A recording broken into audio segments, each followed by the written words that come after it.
dan khusus konseling.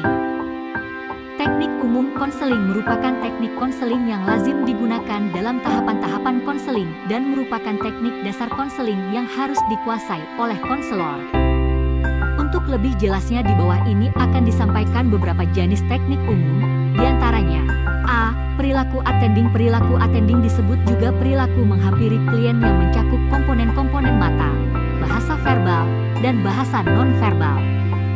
B. Simpati. Empati adalah kemampuan konselor untuk merasakan apa yang dirasakan klien, merasa dan berpikir bersama klien dan bukan untuk atau tentang klien.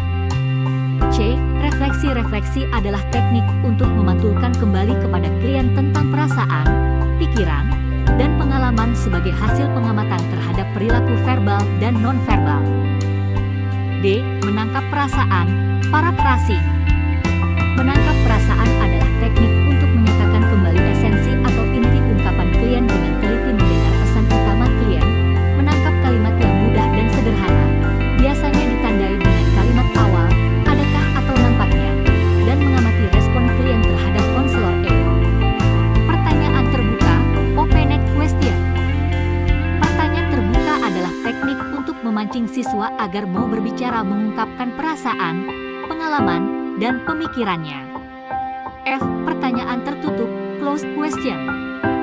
Di dalam proses konseling, tidak selamanya harus menggunakan pertanyaan-pertanyaan terbuka. Dalam hal tertentu dapat pula menggunakan pertanyaan ya atau tidak. G. Mengarahkan, directing. Mengarahkan adalah teknik untuk mengajak dan mengarahkan klien melakukan sesuatu. Misalnya menyuruh klien untuk bermain peran. H. Menyimpulkan sementara, summarizing. Menyimpulkan sementara adalah teknik untuk menyimpulkan sementara pembicaraan sehingga arah pembicaraan semakin jelas.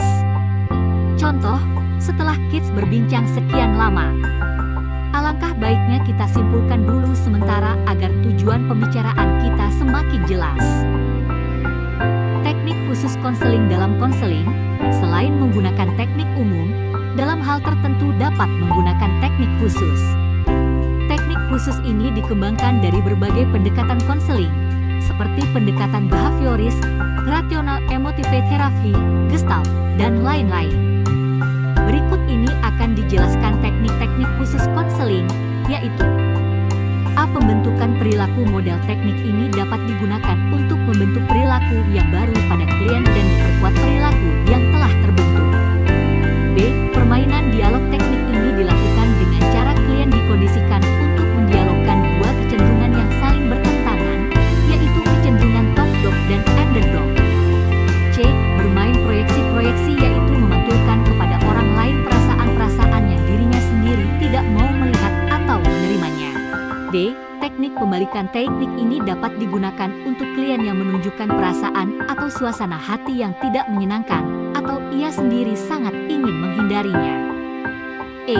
Bermain peran. Teknik ini dapat digunakan untuk mengekspresikan perasaan yang menekan, perasaan negatif, melalui suatu suasana yang dikondisikan sedemikian rupa, sehingga klien dapat secara bebas mengungkapkan dirinya sendiri melalui perasaan tertentu. F. Latihan saya bertanggung jawab. Teknik ini merupakan teknik yang dimaksud untuk membantu klien agar mengakui dan menerima perasaan-perasaannya daripada memproyeksikan perasaan itu kepada orang lain.